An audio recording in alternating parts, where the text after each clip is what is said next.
देश में स्टूडेंट्स के ऊपर लाठीचार्ज किया जा रहा है, उन लोगों को डिटेन भी किया जा रहा है और जब उनके सपोर्ट में बड़े बड़े टीचर्स आए प्रोटेस्ट करने के लिए उनके साथ में, तो उनको भी मारा गया और उन लोगों को भी डिटेन किया गया। टीचर का सम्मान करो।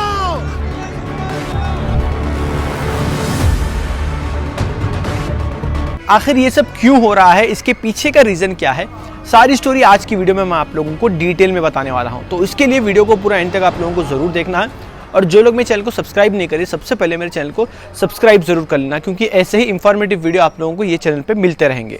एसएससी का नाम तो आप लोगों ने सुना ही होगा। जो भी बच्चे सेंट्रल लेवल पे गवर्नमेंट सरकारी नौकरी की तैयारी करते हैं, तो उन लोगों को ये एसएससी एग्जाम देना होता है नौकरी लेने के लिए। तो जुलाई 2025 के एंडिंग में ये एसएससी के एग्जाम्स रखे गए थे। जो भी एसएससी के थ्रू से सरकारी नौकरियां होती हैं, उसको पाने के लिए आप लोगों को एसएससी का एग्जाम देना होता है। एसएससी एक एग्जाम्स कंडक्ट करती है, जो भी बच्चे पास हो जाते हैं उनको सरकारी नौकरी का मौका मिलता है। इस स्टोरी में दिक्कत शुरू से ही स्टार्ट होती है। जब आप लोगों को एसएससी का फॉर्म ऑनलाइन भरना होता है, तभी से दिक्कत होना स्टार्ट होती है कि वहाँ पे सर्वर की दिक्कत आने लग जाती है। तो उसी के चलते हुए कुछ स्टूडेंट्स तो अपना फॉर्म ही नहीं भर पाते हैं। एग्जाम से पहले आप लोगों को 4-5 दिन पहले हॉल टिकट आती है, जो आप लोगों को बताती है कि आपका सेंटर कहाँ पे आया है, आपको कहाँ पे जाके एग्जाम देना है। वो सारी डिटेल्स आपकी वहाँ पे मौजूद होती है। लेकिन एसएससी वालों ने कुछ बच्चों को एग्जाम हॉल टिकट 2 दिन पहले इशू किया है। अब जब 2 दिन पहले इशू हो रहा है, तो बच्चे को देखो उसमें सेंटर कहाँ आ रहा है वो भी देखना होता है। सेंटर को जाके कुछ लोग जो है ना इन्वेस्टिगेशन भी कर लेते हैं कि हमारा सेंटर आखिर कितना दूर है, हम लोगों को पहुँचने कितना टाइम लगेगा, ये सब सारी चीज़ें देख लेते हैं बच्चे एडवांस में।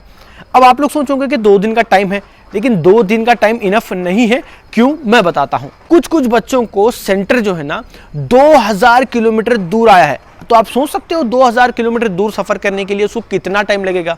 मामूली यहाँ पे हमको स्टेट में ही ट्रैवल करने के लिए गुलबर्गा से बेंगलुरु 12 घंटे का रास्ता होता है। उसके लिए 2000 किलोमीटर वो भी कैसे करेगा। एक स्टूडेंट को तो ऐसी जगह आया जहाँ पर तो उसके लिए ना बस फैसिलिटी है ना ट्रेन फैसिलिटी है। उसको जाना है तो या तो बाय रोड जाना पड़ेगा, वो कि बहुत ज़्यादा लंबा रास्ता पड़ेगा, नहीं तो उसको प्लेन से एयर टिकट लेके जाना पड़ेगा। सोच रहे हो एक एग्जाम देने के लिए आप लोगों को प्लेन से जाना पड़ रहा है आपके सेंटर को। और जबकि एग्जाम में जब ऑनलाइन आप फॉर्म फिलअप करते हो, तो वहाँ पे आप लोगों को ऑप्शन भी होता है कि स्टूडेंट्स को अपना सेंटर कहाँ पे चाहिए। पहला ऑप्शन, दूसरा ऑप्शन, तीसरा ऑप्शन स्टूडेंट चूज करता है। मान लीजिए मैं गुलबर्गा में हूँ, तो सबसे पहला मेरा एग्जाम सेंटर में गुलबर्गा का ही चूज करूंगा। उसके बाद देखूंगा कि मैं सेकंड ऑप्शन में, अगर मेरे को गुलबर्गा में नहीं मिलता है, तो सेकंड ऑप्शन में मुझे कहीं गुलबर्गा के नज़दीक मिल जाए, तो क्योंकि मेरे को जाने को आसान हो जाए। उसके बाद जब थर्ड सेंटर में चूज करूंगा, तो उसके और थोड़ा नज़दीक चूज करूंगा। तो इस तरीके से एग्जाम सेंटर चूज करने का ऑप्शन भी है उसके अंदर। उसके बावजूद भी इतने सारे बच्चों का एग्जाम सेंटर जो है ना इतनी दूर दूर डाला गया है। अब चलो एग्जाम सेंटर भी हो गया।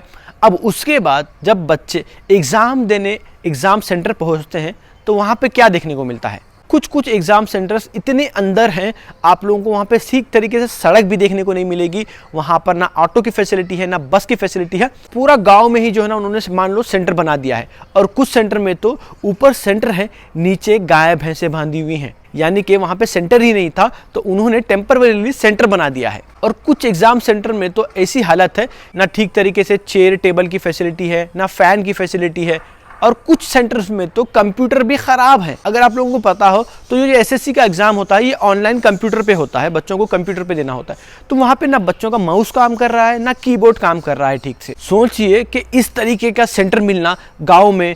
पहले तो वहाँ पे जाना, वहाँ पे गाय भैंसे बंदी होना, कुछ जगह पे तो डीजे भी बज रहा है। ऐसा सुनने में आया है कि आसपास एग्जाम सेंटर के आजू बाजू में डीजे बज रहा है। तो सोचो बच्चे एग्जाम कैसे लिखेंगे।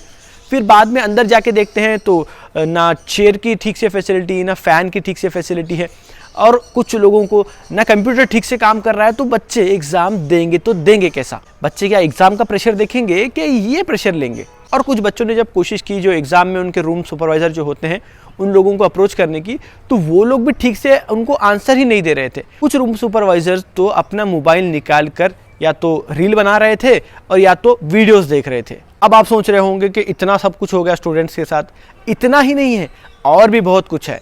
कुछ स्टूडेंट्स जो गए थे एग्जाम देने के लिए, उनका तो कंप्यूटर ही हैंग हो गया, यानी कि वो एग्जाम दे ही नहीं पा रहे हैं। और कुछ स्टूडेंट जब उतनी दूर ट्रैवल करके सेंटर पे पहुंचते हैं, तो पता चलता है कि वहां पे एक नोटिस लगाई गई है कि आपका एग्जाम कैंसिल हो गया है।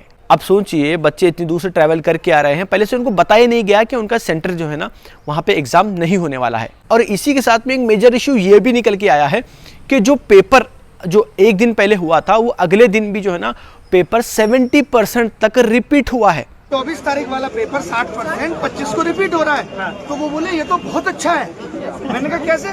बोले इससे बच्चों को सरप्राइज हो गया, वो सोच के गए होंगे कि जो 24 में आया वो नहीं पढ़ना, तो हमने वही पूछ लिया। अब जब इतनी सारी दिक्कतें आई एसएससी में, तो कुछ बड़े बड़े टीचर्स जो नामचीन टीचर्स हैं जो पढ़ाते हैं एसएससी के बच्चों को, तो वो भी सपोर्ट में आए बच्चों के, और उन्होंने एक प्रोटेस्ट चालू किया। 31 जुलाई को सभी लोगों ने एक मोर्चा निकाला कि दिल्ली चलो आंदोलन ये लोग करने वाले हैं। पीसफुल प्रोटेस्ट था, और अचानक से वो प्रोटेस्ट में पुलिस आ जाती है। सबसे पहले धक्का मुक्की चालू होती है, सब लोगों को धक्का देके, सब टीचर्स को, बच्चों को धक्का देके वैन में डाला जाता है, और उसके बाद लाठीचार्ज शुरू हो जाती है। कुछ टीचर्स के हाथ टूट जाते हैं, किसी का सर फट जाता है, और कई सारे स्टूडेंट्स को मारा जाता है। इन सब का जो मेन रीज़न बताया जा रहा है एडुकेटी। अब ये एडुकेटी क्या है? देखिए, एसएससी का एग्जाम कंडक्ट करने के लिए गवर्नमेंट टेंडर्स निकालती है। गवर्नमेंट के पास डायरेक्ट एग्जाम कंडक्ट करने की जो है ना उतना फैसिलिटीज़ नहीं है, तो ये लोग क्या करते हैं, बाहर प्राइवेट कंपनीज़ को जो है ना बिडिंग के लिए ओपन कर देते हैं कि जो भी एग्जाम्स कंडक्ट करने की जो बिडिंग में आना चाहता है अपनी अपनी बिडिंग डाले। पहले जो एग्जाम्स कंडक्ट करती थी टीसीएस करती थी, इस बारी जो एडुकेटी कंपनी है वो भी इसमें जो है ना बिडिंग करती है, और वो सबसे लो बिडिंग करती है। तो इस वजह से जो एग्जाम कंडक्ट करने का कॉन्ट्रैक्ट उनको मिल जाता है, जबकि ऐसा होना नहीं चाहिए था। क्योंकि लास्ट टाइम पिछले एग्जाम्स का रिकॉर्ड देखेंगे तो एडुकेटी को जो है ना ब्लैक लिस्ट कर दिया गया था, यानी कि अभी उनको एग्जाम कंडक्ट करने की परमिशन नहीं दी जानी चाहिए थी, क्योंकि इनसे पहले भी बहुत सारे मिस्टेक हो चुके हैं। उसके बावजूद उनको टेंडर मिला, और इस तरीके की सारी चीज़ें देखने को मिली जो आपके सामने हैं। जब एसएससी से सवाल किया जा रहा है तो डायरेक्टली कोई भी एसएससी का बोर्ड मेंबर का आदमी सामने आके पूरी सारी चीज़ों को जो भी हुए हैं उसको एक्सेप्ट नहीं कर रहे हैं।